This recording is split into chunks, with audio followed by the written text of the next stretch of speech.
Hey Swampers, my name's Julian. This is Jake. Thank you for tuning in to our first episode of Talking Shrek.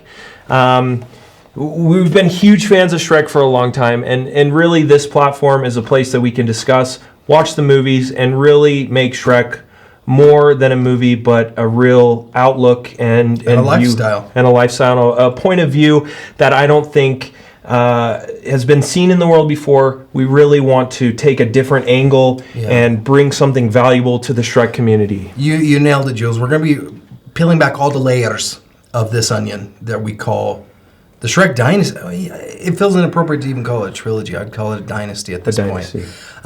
We've been friends for a long time. Our friendship was forged through our combined love of Shrek. Through the metals and iron of Shrek. And we wanted to expand our community beyond our two families that watch Shrek together every weekend.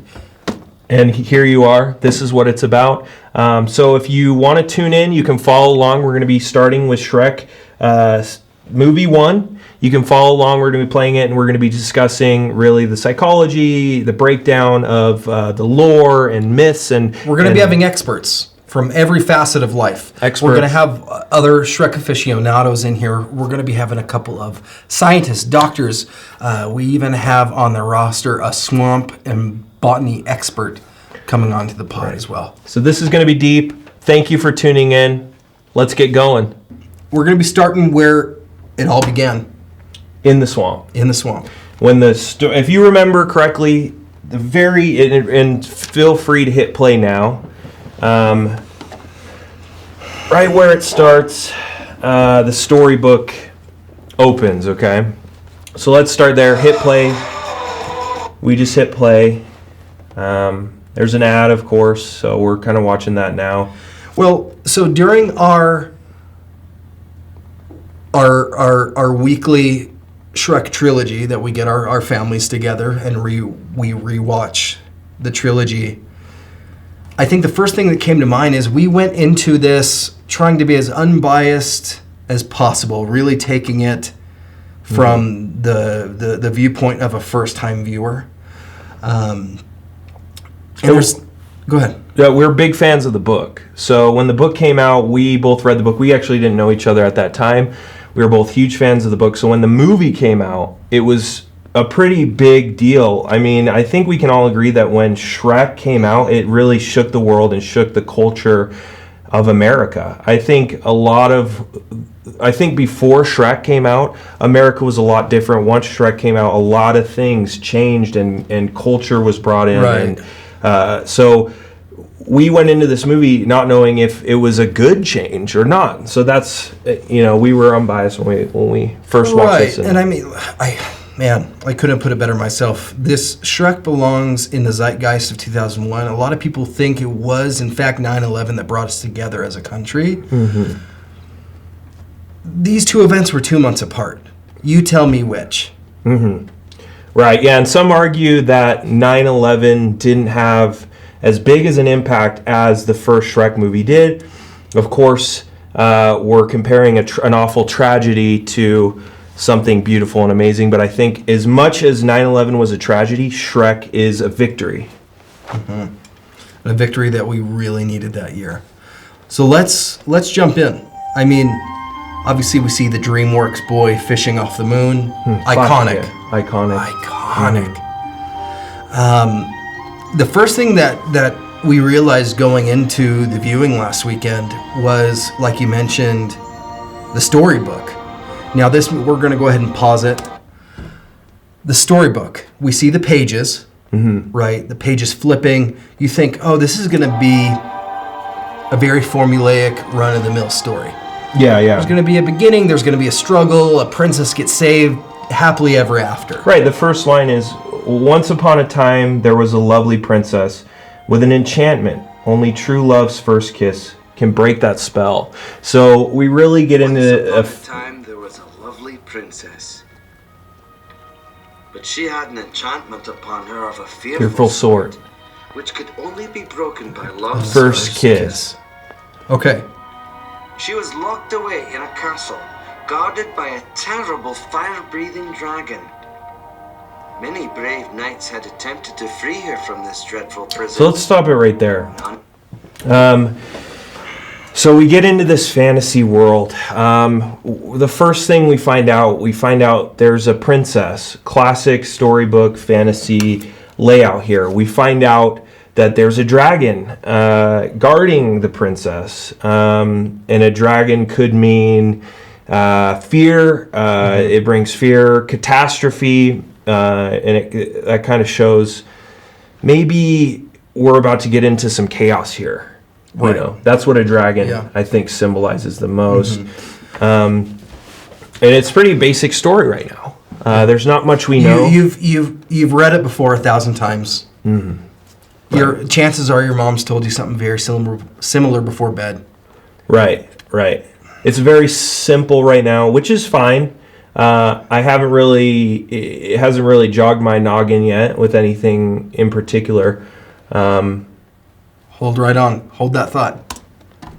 Let's see how you feel here in a second. She waited in the Dragon's Keep, in the highest room of the tallest tower, for her true love. True love's first kiss. Boom. Oh, okay. That's when that was so much more than just a page rip.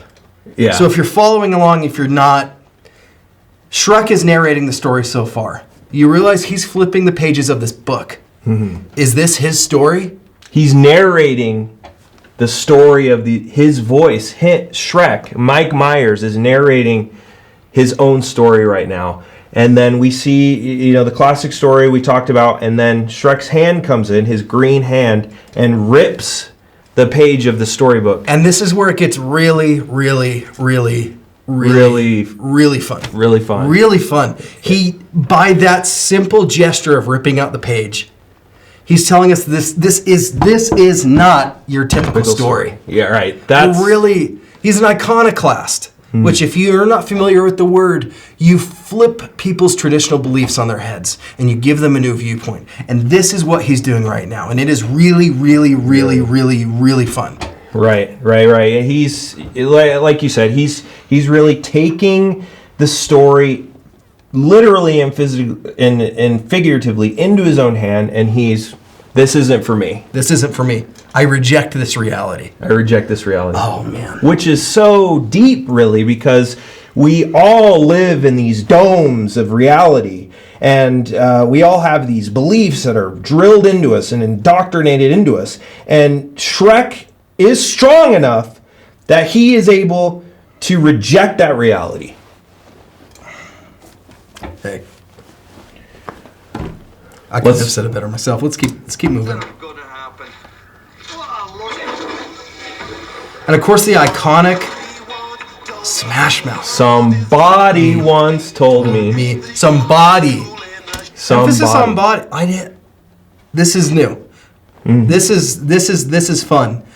Every week when we rewatch the trilogy, I pick up something new. And I know that we compare our notes in our Shrek diaries, but oh man, that's the thing about this movie. You can uncover these nuggets every time. Yeah, we watched it this weekend, and then I was rewatching it again last night. I watched it with you, and then I watched it again, and then I rewatched it again before bed while I was going to sleep. And I actually wrote down in my Shrek diary about this storybook. I was wondering if I don't know, maybe we'll have to do some more research about this, but where do you think Shrek got this storybook from? He lives in a swamp, we know that now. He rejected the book, so it's almost like this is the first time he's reading it. Do you think that's accurate? Or? Okay. This is where we're going to get really deep, and we might want to bring our expert panelists in on this. Oh, yes, correct. This might be a great time to introduce him, actually, and bring him into this conversation.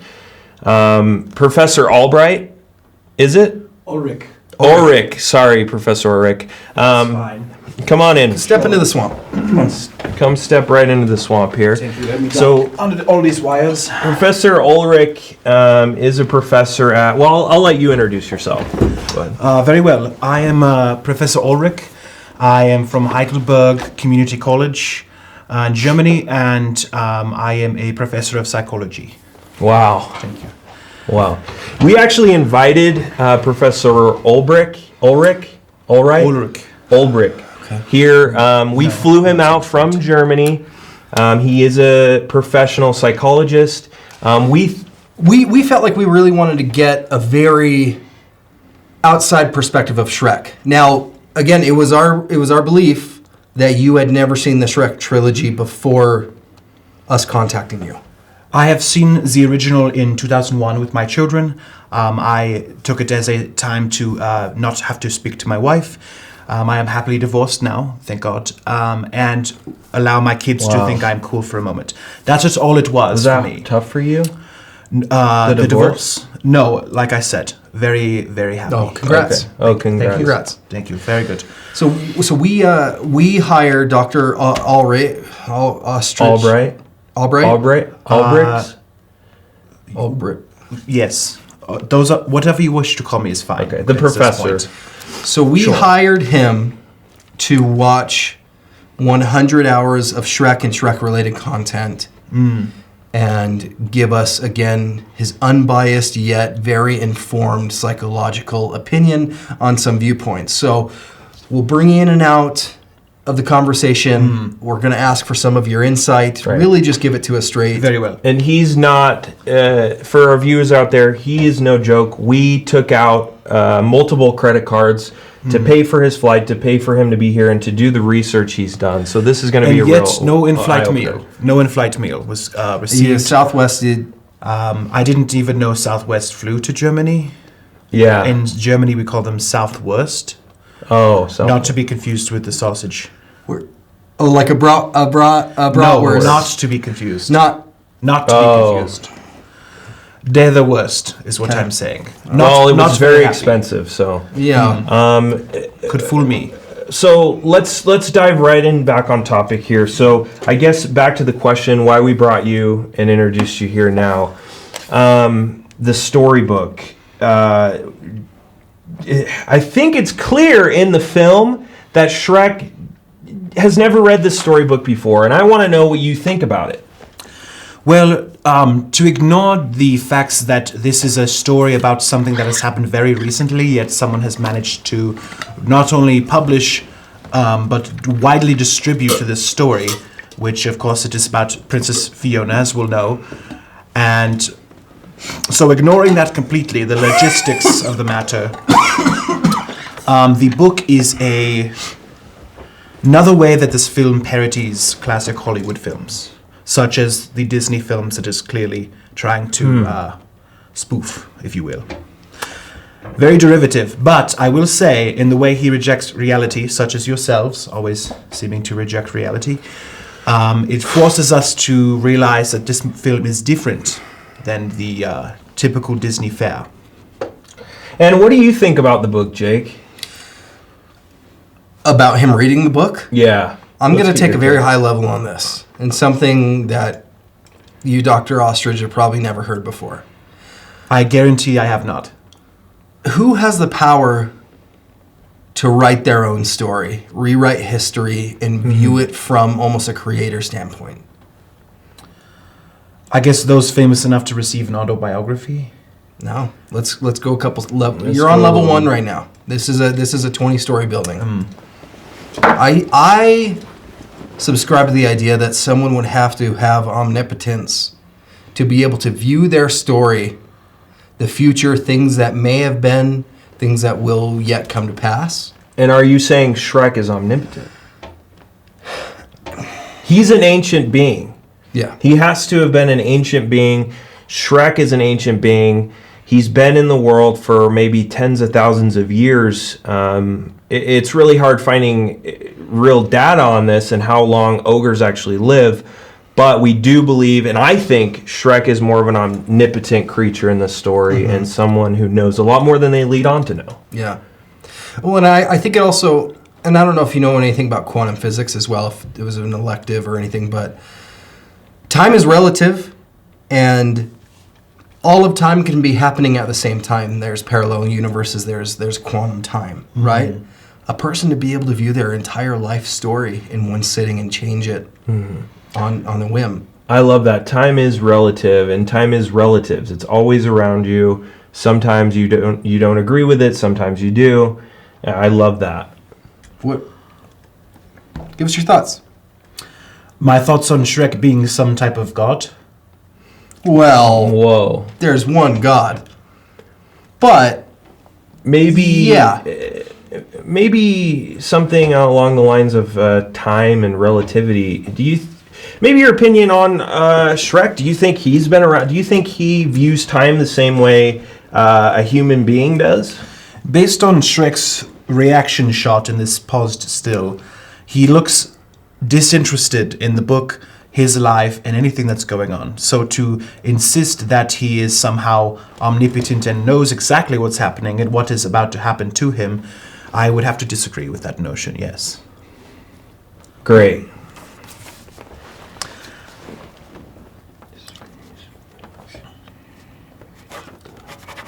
Yes, best cross that out.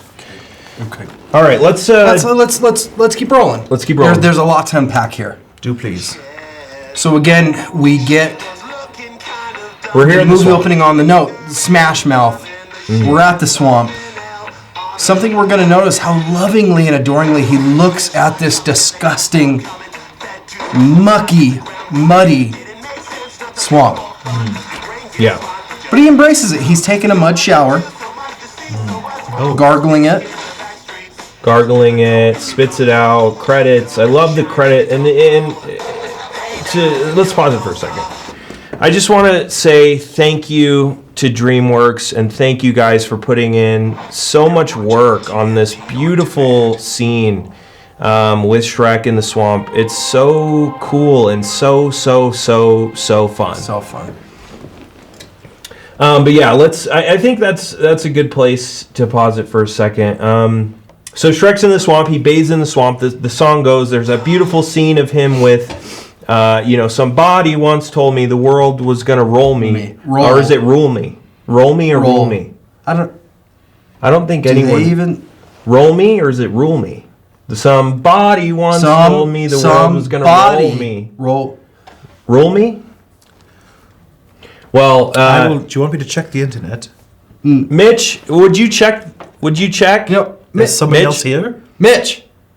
Yeah, Mitch. It's is my in there. stepson. He's kind of. Mitch, could you check on that? Okay, he'll pull it up. But do you think, and really something I want to touch on, something I wrote about last night while I was rewatching before I went to bed, Shrek's hygiene here at the swamp. Now, it's not typical hygiene. He's bathing in mud. He's eating bugs. He's gargling mud. He's gargling mud. He's brushing his teeth with... it was the goo from the behind of a slug. Right. So, Shrek's hygiene. Does Shrek's hygiene say something to you personally? Do you think he's in a bad Let's place? ask the expert. If you were to meet with a patient that had awful hygiene, is that an accurate reflection of what's going on up in the old noggin? It can be, for sure. The question arises, though, Shrek comes from a different culture of someone that I typically treat. It is maybe something that Shrek was raised with. We use the bug guts to brush our teeth. We gargle mud because it makes us feel good. It's an ogre culture. So one thing that may be acceptable in one's culture may be completely different. So if someone was brushing teeth with bug, in my office, I would maybe consider them to be out of sorts. But if an ogre was brushing teeth with guts from a bug, maybe not so. Okay, that's an interesting point. So maybe our view of hygiene and what is hygienic for us may not We're being very, very one-sided here. Which is probably what leads to the treatment of Shrek by the villagers and Lord Farquaad. We'll get into that. Yes. We need to take a quick break there, Swampies. We're going to hear a word from our sponsors. Hey guys, this episode was brought to you by Snaggin' with Shrek. Now this is a great online platform exclusively on TikTok that's going to be teaching you how to make Shrek themed meals. Stay tuned, we're going to be walking you through each process, each ingredient to make these delicious, healthy, hearty meals for you and your family. They're all Shrek themed. I know what you're thinking, hey, we don't have enough Shrek themed food, Mom, that you're cooking for dinner. Well, we're going to be bringing that. We'll show your mom, show your granddad, show your dad, show your uncle, show your aunt. we're going to be making Shrek-themed food. We're going to go step by step. There's going to be delicious meals such as green eggs and ham, lamb bone, macaroni, all sorts of delicious foods you can cook, you can put in the oven, you can mic them, grill them. We're going to be showing you all, so stay tuned, and thank you, Snackin' with Shrek and TikTok, for giving us this opportunity. Now, stay swampy, and back to the show. Let's keep rolling. Let's stomp the swamp here. Let me skip forward a little bit, because there is an interesting thing that me and Julian were talking about on our nightly call last night. We see the villagers now getting ready to pillage. They're coming up with a plan. They got their pitchforks. One has a spoon for some reason, but we find out that it's Shrek. An Great interesting scene. thing, and you'll see it here. How many signs were put up outside of his property? And we see him putting those up. Yeah. So in this scene, right after the first, if you're following along at home, you see Shrek signs, keep out of the swamp, scary depictions of him as a mean ogre, threatening really any outsiders. He clearly doesn't want anyone to come into his swamp, including these villagers. And now we're getting to the point where these villagers are so angry at him that they are now willing to go against his own rules as a property owner, no trespassing, to come and get him, possibly kill him. Right. I take a different stance on that. And I know we've talked about this before. I'll get back into it. I'm sorry if I sound preachy, but it has to be heard. The way I'm taking, and I'm really glad you're here, Dr. Frederick, is what signs and barriers do we put up in our own lives to keep people out and keep people away, right? Right. Usually it doesn't work. Usually it's a self-fulfilled prophecy. If I don't want people around, I'm pushing them away. But what's that going to do? It's going to invite more folks there. It's making them hyper-aware that a hateful, murderous ogre lives in this swamp. Almost like he should have repainted the sign, attack me. Come take what is mine. Right. Kill me with your pitchforks. Lynch me in the streets. I see what you're saying. And I feel like it came from a form of self-destructive behavior, and that's what I wanted to get your opinion on. I see what you're saying. Yeah. And it kind of, more in your personal life, what barriers did you put up before your family left you? Well, my family didn't leave me. Just my wife, actually. Oh, okay. Yeah. What barriers did you put up before your wife ruined your life and left you in this state? I said, don't talk to me, please. A lot. But I'd rather talk about Shrek if that's all the same to you. Okay. Well, let's pretend Shrek is your wife that left you. And what barriers do you think Shrek, your wife, put up, or what barriers did you put up before Shrek, aka your wife, left you? Do you think that is kind of going along with the movie here, or do you think that's just something that you're going through on your own? Well, let's reverse it, and I'm having a hard time actually not diagnosing you two. Speaking of hygiene as well, I noticed that your string is tucked in there. Perhaps you didn't take a gander in the mirror. Your collar is folded up in a rather unfashionable way. So really, are you using your hygiene to reject or repulse those around you, as Shrek does here? So the villagers now are closing in. He seems so relaxed. He's looking forward to this, which I think adds more substance. Look at that. I've seen it. Yeah, I think Shrek really has been through this before, because if you had a group of villagers coming to your home, coming to your house, and breaking in and willing to kill you, would you be relaxed? I don't think I would be. He's been through this before, is my point. He's done this before. He's done this before. This is There's a history. Maybe a routine thing for him. Maybe. Once It a month. appears that Shrek is enjoying himself. He has a big grin upon his face. So is this a sadistic behavior in your opinion? Perhaps he's bored and this is something to do. Do you think maybe he gets his green jollies from this? I think he covers his pain with anger and humor, and I think this is both anger and humor rolled into one. That's a good take. I like that, Excuse Brother you. Albrecht. Okay. Grind your bones for its bread. Yes. Well, actually, that would be a giant. Now, ogres, they're much worse. They'll make a soup. So he's from your painting the freshly picture of peeled himself, skin. telling him all the ways he's going to Squeeze the jelly from your torture onions. and consume their bodies. Good on toast. Now, this is something I wanted to bring up, and we've talked about this before. And I don't think we're on the same page on this one, but we do have an expert here, so I do want to talk about this because I think it's very important. Now, if you're following along, Shrek, the villagers come. They're kind of talking about what maybe an ogre would do to them. He says he would grind our bones for their bread. Now, Shrek shows up behind him like the magical, mythical, super, super fun guy he is. And he says, that's a giant. What I would do is make jelly out of your eyes. I would peel your skin and make a soup from your skin. Now, this is where it gets touchy.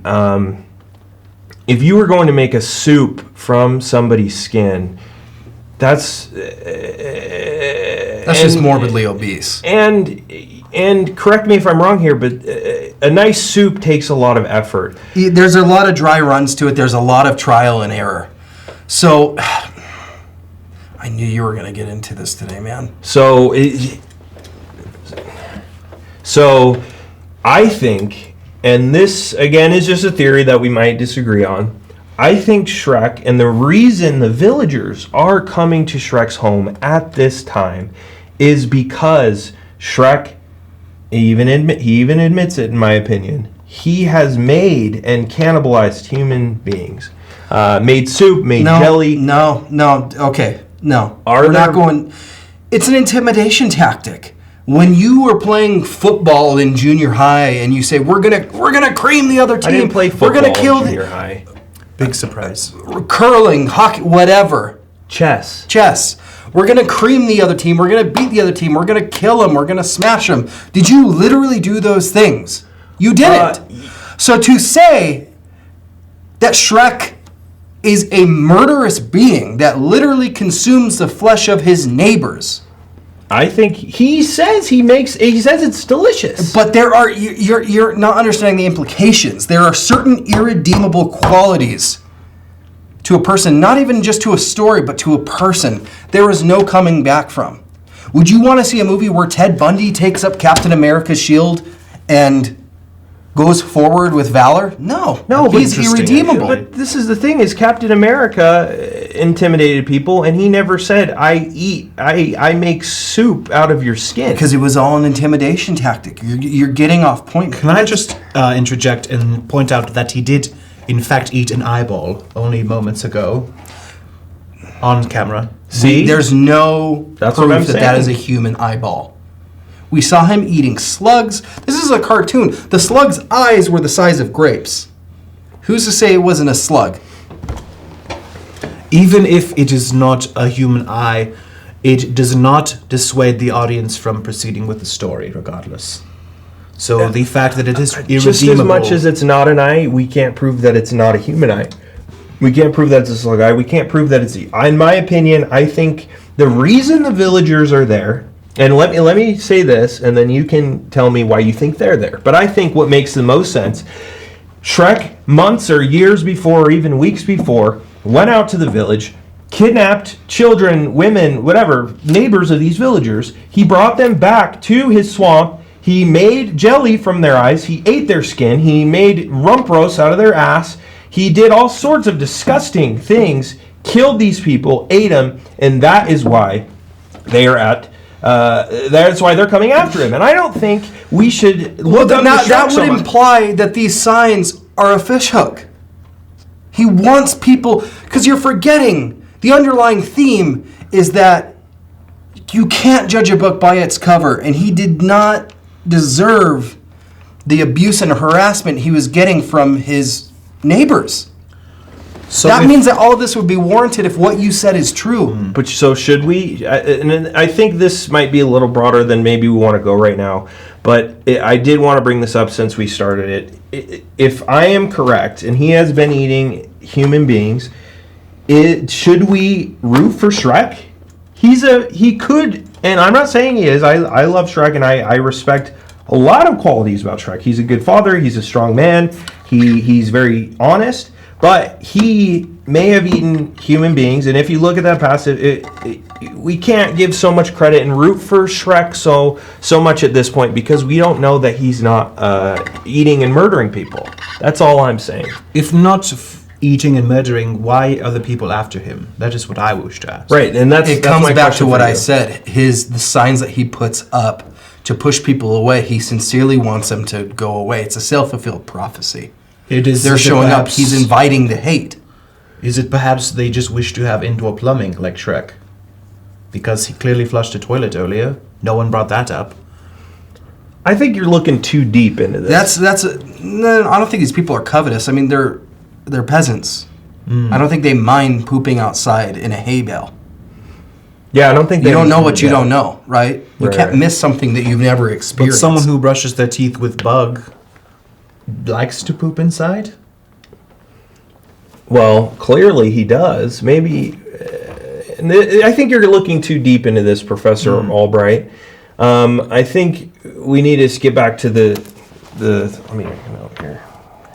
Let's go a little further here. Get a little further in the swamp. Yeah. Okay. Let's keep going. We'll come around to this again.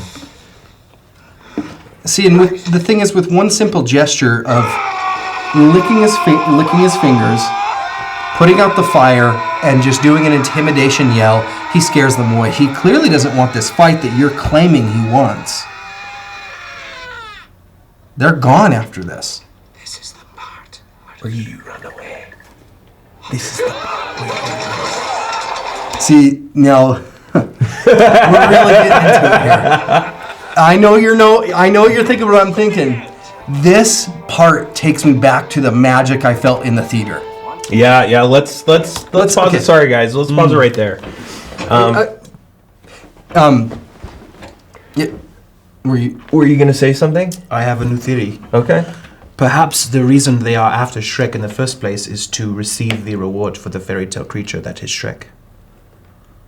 Okay. I don't see any.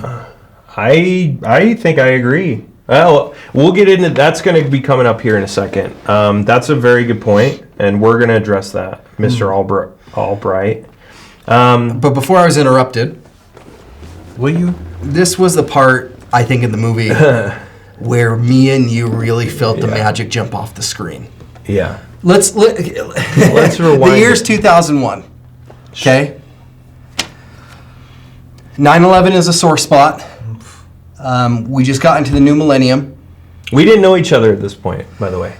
We were just two dudes that love Shrek, The book. the book. 1990. Oh, what a great year.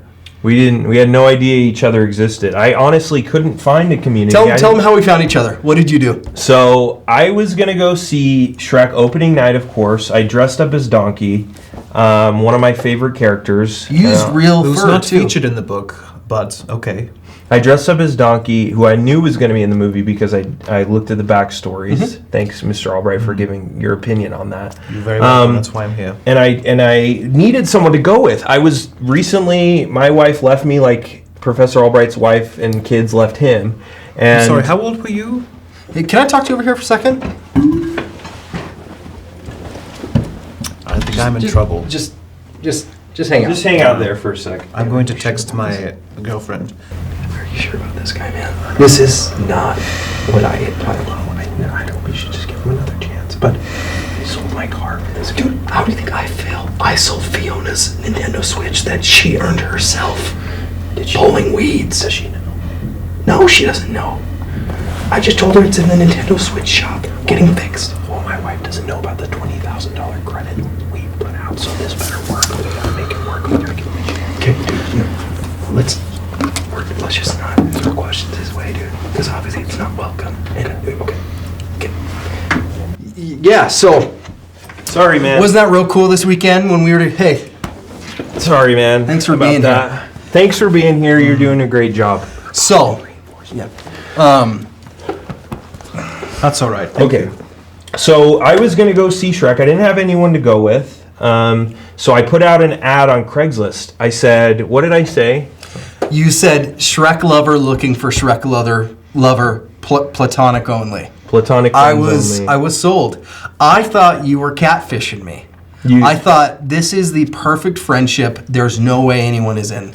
Right. No, and I got a lot of requests actually, but most of them were trolls, making fun of me, making fun, and I was trolls or ogres.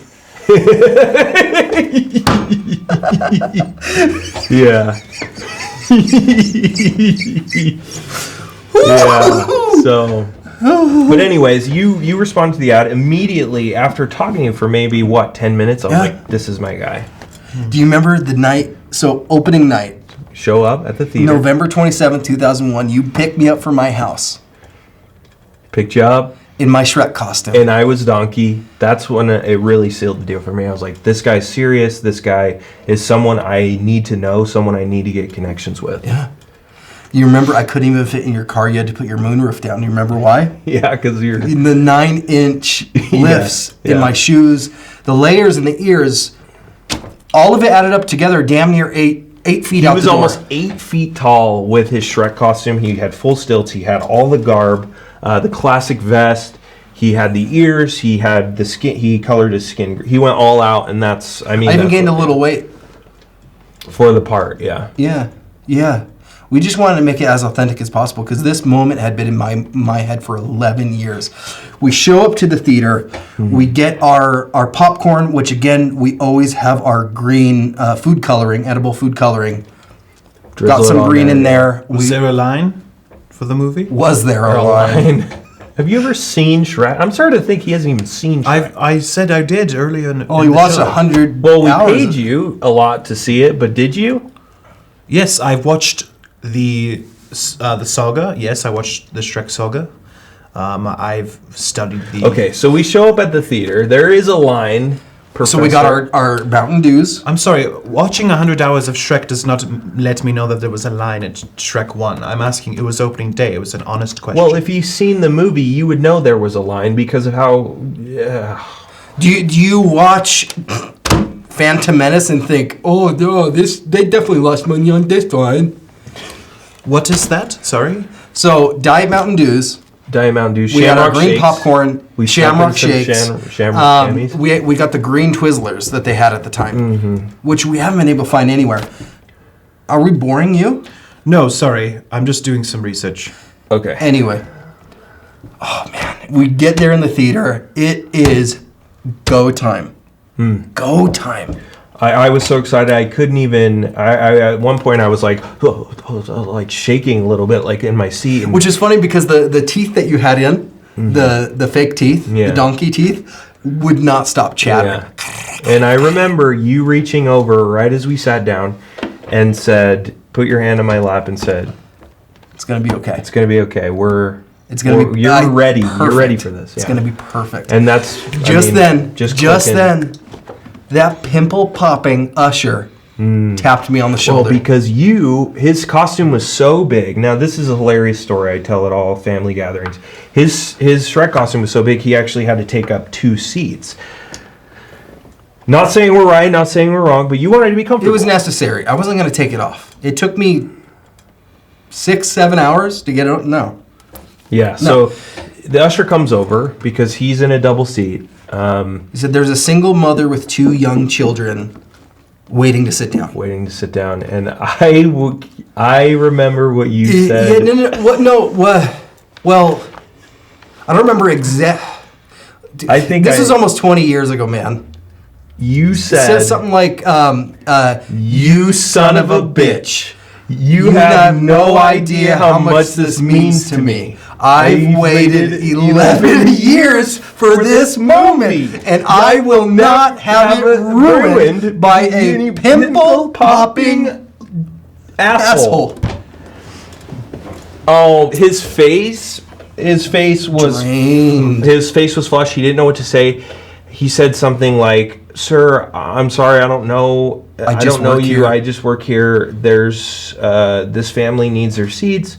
If you don't move, we're gonna have to ask you to leave." And you said, "Oh yeah, no. It was you said, you son of a bitch. You know how much this means to me. I've waited 11 years for this moment, and I will not have a pimple-popping asshole ruin it for me." And his face went flush. And there were a couple of claps, including the single mom and her 2 kids. Right. I remember They said, whispering, "It's okay. whispering, He clapping. can have the seats." Some whispering, some clapping. We felt bad. People felt our passion. We felt bad, though. The single mom was there, so we ended up conceding, giving her the seats. We ended up sitting in the aisle next to the trash containers. More room.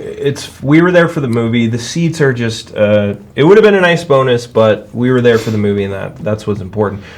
But that's where we met. That was our.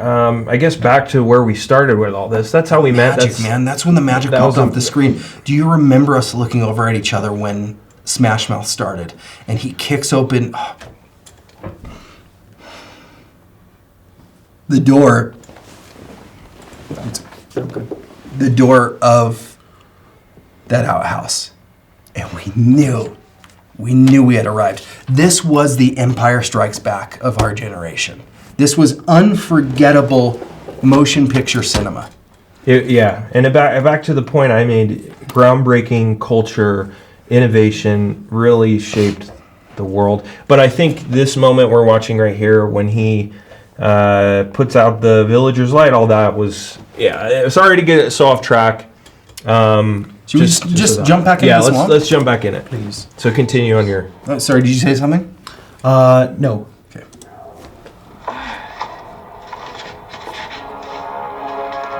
He's disregarding the wanted poster for the fairy tale creatures is basically what he's doing.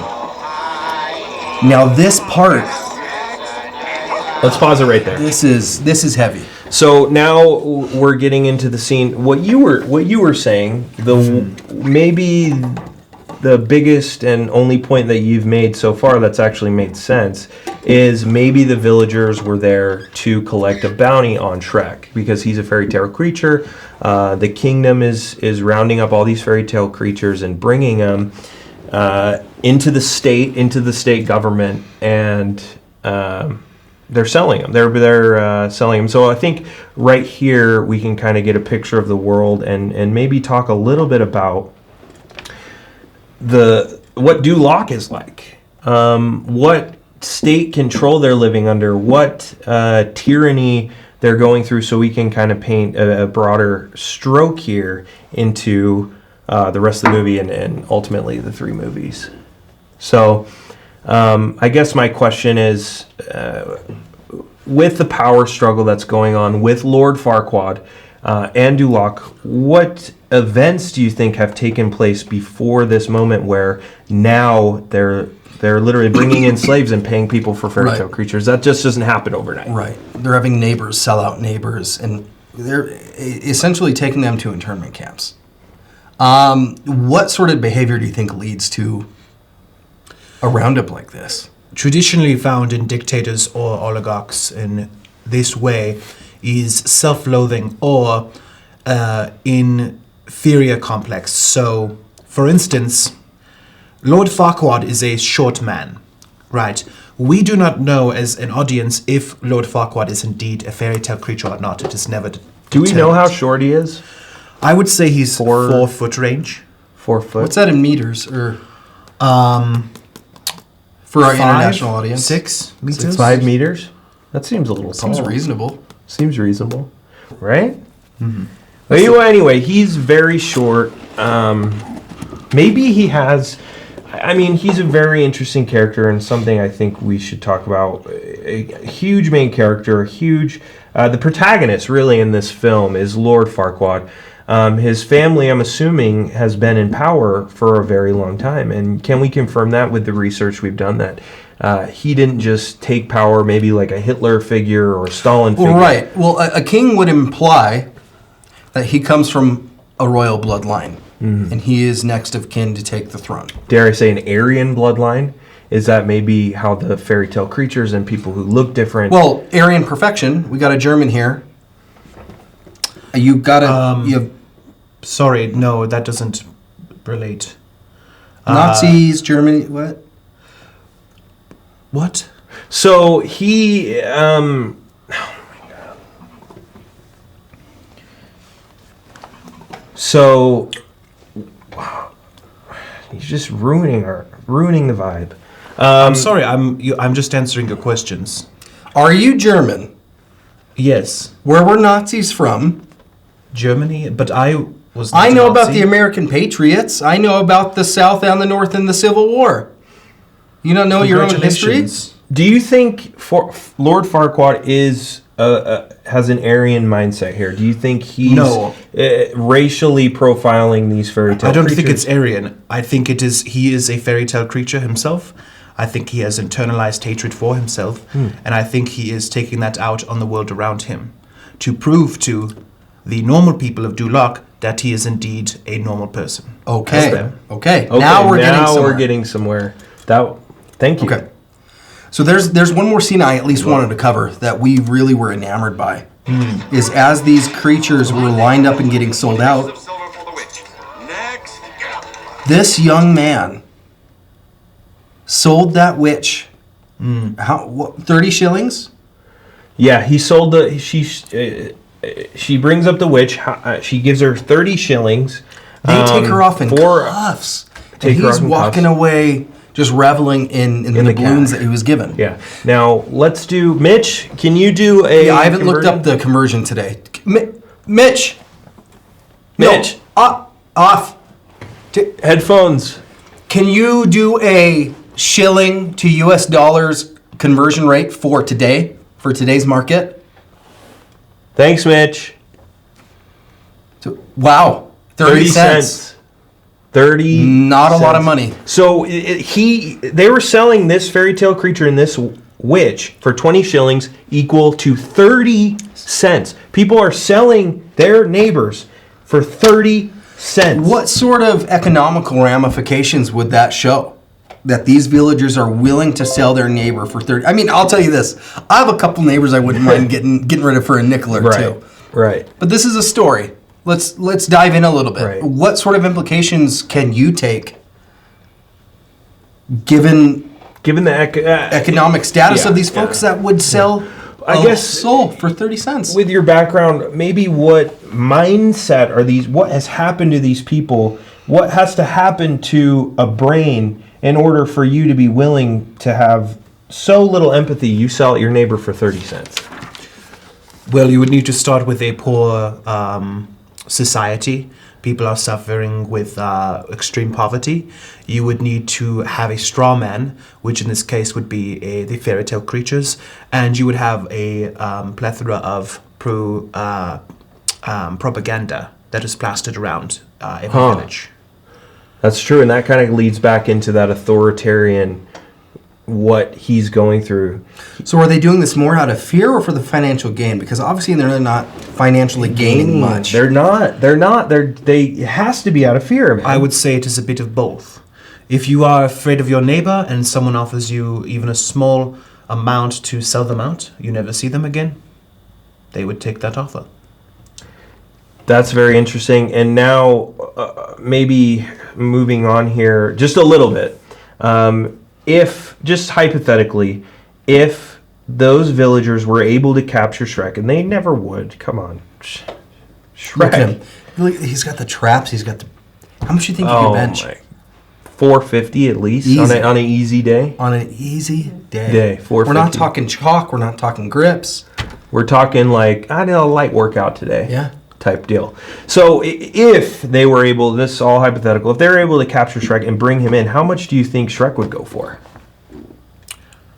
Shillings wise. Well, More than a witch, if certainly. we're assuming that the villagers were there, like Dr. Frankfurt said, to capture them, how many of them were there? A couple, a baker's dozen at least? Yeah, baker's dozen, yeah. Enough for them all to split. Right. And it probably more And than risk 30 their cents. lives. No one's risking their life to catch this For pixie. 2 cents each. Nothing. He has a high price on his head, and that's my theory. I think in order for 20 people to get together and even be worth the shillings to bring in, and the danger of crossing into those lines of his swamp, it had to have been a significant amount of money for an ogre or for Shrek. So was Farquaad aware of Shrek then? I think to put that hit on his head. I think maybe he's heard the fairy tales of him. And I think a guy like him, correct me if I'm wrong, Doctor, but I forgot where I was going with this, but correct me if I'm wrong, Doctor. If I think Lord Farquaad has heard of Shrek, but he's maybe a little afraid of him, and that's why he put such a high price on him. But maybe he doesn't know the layers of Shrek and the depths of the layers of Shrek, and the layers and how deep they go. He just sees him. Hey, we've heard this guy's a threat. Let's put a little bit higher price on him, get some villagers around him up, bring him in, kill him, make him a slave, whatever. Do you think that's true? Do you think Lord Farquaad knows about him more in depth in the layers of Shrek? Narratively, I would suggest that Shrek is not known by Lord Farquaad, or vice versa. When we first see Lord Farquaad see Shrek in the tournament later in the film, Lord Farquaad is pleasantly surprised by the feats of strength and his abilities. You're right. Exactly. And he then devises the plan to send Shrek to rescue the princess in his stead. I would fathom that the local villagers have put the high price on them because of the, and I know you might lash out at me for this, I'm sorry, the missing people that he has consumed. Agreed. I think I agree with that. And he definitely knows something. And I'm not saying Shrek eats people. We can go into that later again. But I think there's definitely something Lord Farquaad knows that we don't about Shrek. He doesn't know the layers of Shrek, but he knows a little bit. And that's why there was such a high price on him. And that's why those villagers came. And that's why they are now rounding up all these people, because they are a threat. Lord Farquaad may be hiding some feelings of his own because he is a fairy tale creature. And that's why they're rounding him up. Let's hit the button and continue here. So we see now Donkey is up next in line to get sold. He's on the chopping block. He's getting sold down the river. And here's where Donkey's introduced. I can change. Please give me another chance. Now this part, I think, is really deep. I mean, this is just some fun fanfare. This is a good crossover of Pinocchio there, having his nose grow by telling a lie. But this is where things get really neat. Right. Well, that's good for 10 shillings, if you can prove it. Donkey's being sold for 10 shillings. But she has to prove that he's magic. Which we all know now in retrospect, he can talk, which implies that he is a magical creature. Right. She has to prove he's magic. Again, 10 shillings, which is about 15 cents. She's going to sell Donkey for 15 cents. Let's see what happens next. So he pleads the fifth, chooses not to speak. Which is his right. That's it. I've heard enough. Guards! No, he talks. He does. I can talk. Oh, she's thick, though. What a deceiving, evil bitch. Get her out of my sight. But at least she's thick. Hey, that's the best thing they've said all day. Oh, you're welcome. How dare you? I swear. So we see Peter Pan behind her with what we can assume is Tinkerbell. This is a The huge magic thing. dust goes on Donkey. The soldiers now see that he can. Fly He can and talk. Okay? Hold on. Why was Peter Pan selling Tinkerbell? He's also a fairy tale creature. Now, this is something I haven't thought about in a long Should time. we get and too it's in a the good weeds point. with that? Maybe let's touch on it for just a second. Okay, maybe a theory, because I haven't researched this enough. And again, there's so many layers to the movie Shrek. This is maybe one layer I haven't thought about very much. Have you thought about maybe why Peter Pan is selling Tinkerbell? That completely fairy flew over my head. Wow. Perhaps if he watched 100 hours of Shrek as I did, he would notice. Well, we have watched thousands of hours of Shrek, debatably, and you don't know us, so shut the fuck up. Very nice. I think, maybe just my theory with Peter Pan selling Tinkerbell, The depth of poverty and things have even reached creatures such as Peter Pan, and maybe he's doing it for the money. Tinkerbell loves him. Maybe he's doing it to get rid of her. Maybe she's too clingy. I mean, we know from those movies she's very clingy. Well, she's a very jealous person. Do you remember what she did when Wendy and Peter Pan were falling in love? Yeah. She sabotaged. All the time. She got the mermaids to flog her with seashells. Yeah. Right. That's some... So, yeah, maybe money, maybe he's sick of the clinginess, maybe he's... But that was a good point. Thank you for bringing that up. Something maybe we can think about a little more and bring to you guys and maybe go in more depth. If you have any comments, always share. Please reach us at talkingshrek@gmail.com and we can answer those questions if we...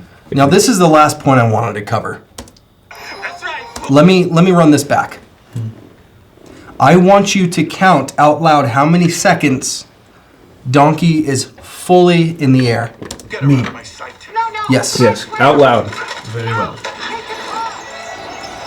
It's falling, hits him in the head. 1, 2, 3, 4, 5, 6, 7, 8, 9, 10, 11, 12, 13, 14, 15, 16, 17, 18, 19, 20. And now he's starting to sink. And now he's falling. 20 seconds. And I think he was counting a little fast. Let's say 15 for good measure.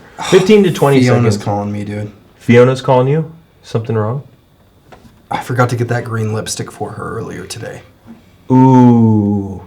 Did she run out of her green lipstick? Oh, dude. Fiona? Every week. Anyway, 20 seconds. Now, this is where it gets really, really, really, really, really fun. What does fairy dust flight magic run off of? Now, this is very deep. Follow along here. If you've seen the Peter Pan movies, fairy pixie dust and the ability of flight through that avenue. Well, the dust isn't enough. It's half of the it's half of the concoction. It's half of the concoction. What you also need is happy thoughts. Really any happy thought. I mean, from the movie, it can be as simple as a nice meal you had. So does this show what Donkey's really been through? He doesn't have enough happy thoughts To last him more than 20 seconds. to last These him. kids in Peter Pan and their dad, he was an asshole, okay? Their favorite sister had to move out of the nursery, okay? That's a lot to grieve about. They still had enough happy thoughts to damn near fly out past Tillman's Crest, outside of our galaxy. Right, into another dimension. How little of happy thoughts and how miserable of a life would you have to only be able to levitate for 20 seconds? You're grasping the power that is this fairy dust, and you're only able to harness it for 20 seconds when potentially it could last hours and hours, as we've seen. So this is a two-part question. What does that say about his life? Is he living in misery? And number two, what is that happy thought that at least gave him that 20 seconds? It could be that he found a tuft of grass to eat along the way. Right, it could be that simple. It could be anything. It could be the thought that they called his former owner a liar. Yeah, taking her away, maybe the abuse of his former But owner. what do you think this could mean for his life before we meet him? Because there's one thing we know about donkeys. We don't know much about Donkey. Like you rudely said earlier, he wasn't in the book. I don't care. Me? Oh. Yeah, you did. Well, that wasn't rude, I don't think. Was it meant to be? So what do you? I guess we'll bring you into this since we have to. It's on our dime. What do you think Donkey's mental state is? Why we hired you to give us some intel on maybe his mental state? We obviously think and agree that he's been through a lot. He can't have any happy thoughts. Do you agree with that, or do you disagree? I would agree that he has not had a good growing up. I don't think that he has a quality life at this point. To have a donkey in a farm or a setting is that would simply be to move carts around or to be a beast of burden. And if your beast of burden is constantly talking... Great. Guys, hold thanks on. Donkey distributes... has quite a few attributes that would suggest borderline attention deficit disorder. So perhaps maybe the lack of remembering good times is simply because he's not remembering those, he's only in the moment. He has a desperate need for attention, and he has a fear of being forgotten. He's also unable to visualize anything that's not right in front of him. I think that's leading to the lack of ability to fly in this case. Oh, man. Thanks for tuning in for the first episode of Talking Shrek. I think, how far are we in the movie here? Let's do a quick recap. Thanks for tuning in. We are probably pretty far. We are 7 minutes, 18 seconds. 7 minutes, 18 seconds. Mark it. There. Follow along next time.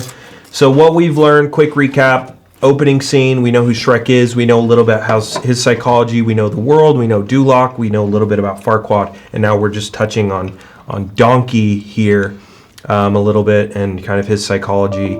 I guess we'll pick up there. And any final thoughts for our swampers out there and those in the swamp? Again, this is just a commercial break, and then we'll be right back. But any final thoughts before we go to a quick commercial break on talking about what we just talked about? When the waters get muddy, real muddy, you just gotta keep stomping through the swamp. All right, guys. I would say my final thought is, if I don't return to Germany, you know where I am, where to find my body. All right, we'll be right back after this special break. Keep swamping. We'll be right back with the swamp. Hey, Swampies. This episode of Talking Shrek is brought to you by Smonkers Jelly.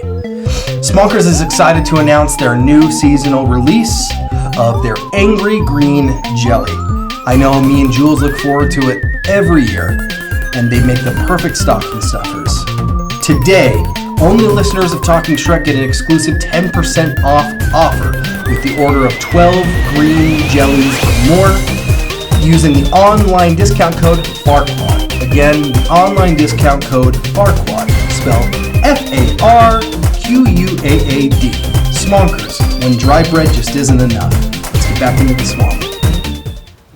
I think this is a perfect place for us to let's drop this. That was a phenomenal first episode. I know this went better than either of us could have imagined in the last 10 years of envisioning this. I do think we covered a lot of ground with this episode. Feel free to rewatch, comment, leave us questions if you have anything that we can cover on the next episode. Thank you, Dr. Berard, for being here. Professor Brock? Mm-hmm. Yes, you guys certainly know how to make 7 minutes stretched. Thank you. Thank you. Yeah, I think we covered a lot of ground, and we love you guys. Keep swamping, keep stomping, keep trucking, man. And as always, send your submissions, your questions, and your theories to talkingshrek@gmail.com. And we might get back to you if it's a good question, but no trolling and no jokes, okay? Also, if you are a future employer of mine or a potential employer, please know that this was done in jest. Thank you. All right, thanks for tuning in, guys. Hey, thanks for coming, bud. Thanks for really showing up. Yeah, thank you for the miserable time. Is this there was truly the worst? On the deposit, is there any way we could work something out? Did you already cash the... Did you already cash the check? Well, I believe you Venmo'd me. I had to create an account on Venmo. But yes, it's in a checking account. Doors over there? Do you guys validate parking? No. Or do I actually need to go to a real business?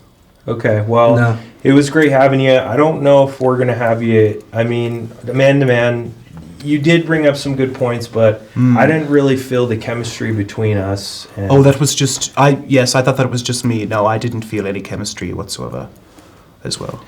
Wow. So. You come on our show, you come on our Talking Shrek podcast, and you have the audacity to You spoke about 9/11 and the Holocaust in a show about Shrek. Why don't you just Liechtenstein my balls? Why don't you go fuck yourself? Why don't you take your shitty book and take that as well? You can leave. Doors right there, bud. Yeah. Yeah. Good day. Good luck with your Shrek podcast. I said good day. Good luck with your Shrek podcast. All right, man. Well, I hope you have a good...